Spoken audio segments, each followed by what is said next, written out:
Ang mabuting balita ng Panginoon, ayon kay San Lucas.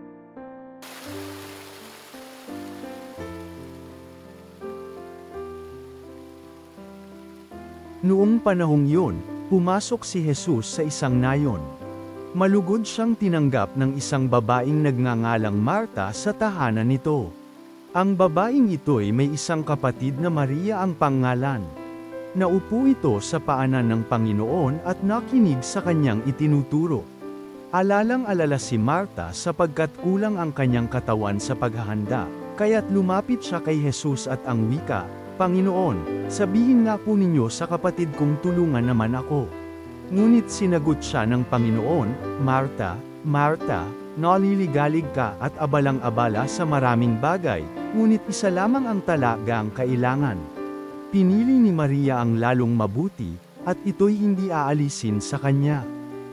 Ang mabuting balita ng Panginoon.